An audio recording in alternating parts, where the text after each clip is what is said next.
आज पूरा देश हनुमान उत्सव मना रहा है। इससे पहले शुक्रवार को पश्चिम बंगाल में के मुर्शिदाबाद में बफ कानून को लेकर हिंसा भड़क गई थी। आपको बता दें, ये हिंसा इतनी भड़क गई थी, दुकानें जला दी गई, ट्रेनों को रोका गया, पत्थरबाजी हुई, जिसके निशान आज भी मौजूद है। ज्यादा जानकारी के लिए मेरे साथ हैं editor in chief Neeraj Sharma. Neeraj Sharma, कितना गंभीर मामला है? बिल्कुल बेहद गंभीर मामला है। मुर्शिदाबाद से जो तस्वीरें आई हैं वो हैरान परेशान करने वाली है। सबसे जो इम्पोर्टेंट पॉइंट है साक्षी उसमें कि तोड़ फोड़ हुई है, आगजनी हुई है, ट्रेनों को रोका गया है, पत्थरबाजी हुई है। और ये तब हुआ है जब बंगाल पुलिस ये कहती है कि हम भाई समर्थ हैं चीज़ों को संभालने में। हालात कितने ख़राब हो गए कि इस बात का अंदाज़ा आप तब लगाइए कि जब BSF की तैनाती वहाँ की गई है।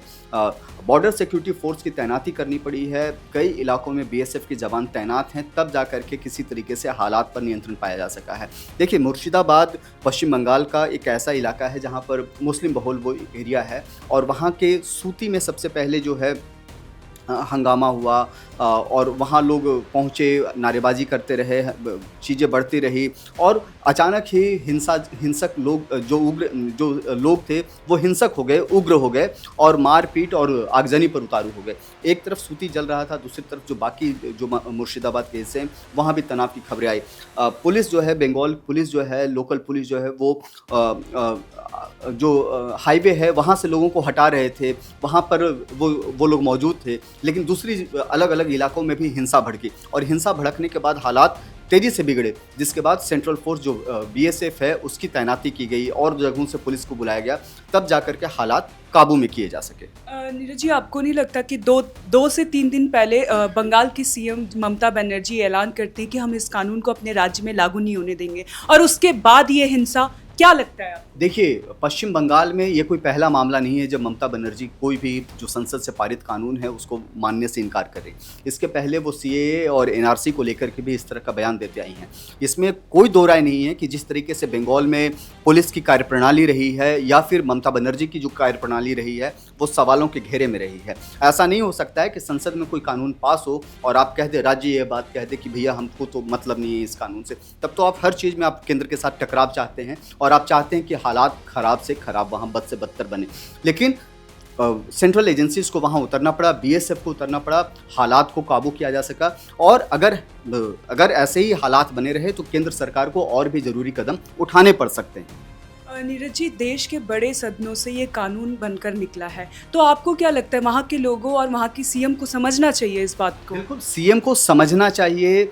और आप देखिए साक्षी कि CM के बयान के बाद वहाँ के राज्यपाल जो CB बोस हैं उनका भी बयान आया है और उन्होंने भी कहा है कि हालात को हम तेज़ी से निपटेंगे और इसको लेकर के एक रिपोर्ट भी वो केंद्र सरकार को वो सौंपने जा रहे हैं। तो आप आसानी से समझ सकते हैं कि पश्चिम बंगाल में क्या हो रहा है और ये किसके इशारे पर हो रहा है। बहुत कुछ हमें और आपको कहने की ज़रूरत नहीं है, लेकिन आप समझ सकते हैं, बयानों के मतलब निकाले जा सकते हैं। और ये तब हो रहा है जब आज पूरा देश हनुमान जन्मोत्सव मना रहा है और एक दिन ठीक पहले शुक्रवार को जुमे की नमाज होती है और जुमे की नमाज के बाद सड़कों पर बवाल देखने को मिलता है। और यही बवाल परेशान करने वाला है, टेंशन पैदा करता है कि जिस राज्य में हम लोग रहना चाहते हैं, सुख और शांति से लोग रहना चाहते हैं, वहाँ इस तरह की जब बदहाली और तबाही की तस्वीर सामने आती है तो वो आम लोगों के लिए परेशानी का सबब बन जाता है। एक आखिरी सवाल मेरा ये रहेगा, रामनवमी का समय होता है तब बंगाल में बवाल देखा जाता है, आज हनुमान उत्सव है तब बंगाल में बवाल, क्या कनेक्शन है ये?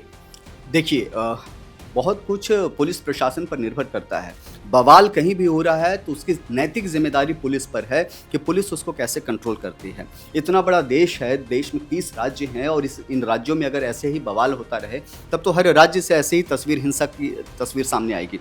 और आम आदमी जिसको पॉलिटिक्स से कोई मतलब नहीं है, जिसके कंधे का कोई इस्तेमाल नहीं किया जा रहा है, वो आदमी इसमें पिसता है और जब वो पिस रहा है तो हालात बद से बदतर बन रहे हैं। और अभी जो तस्वीर जो दिखाई दे रही है बंगाल में वो ख़राब है। हालांकि बंगाल पुलिस का ट्वीट मेरे सामने पड़ा हुआ है जिसमें उन्होंने साफ साफ लिखा है कि सूती और शमशेरगंज एरिया जो है जंगीपुर का, वहाँ शांति बहाली कर लिया गया है, वहाँ हालात कंट्रोल हैं।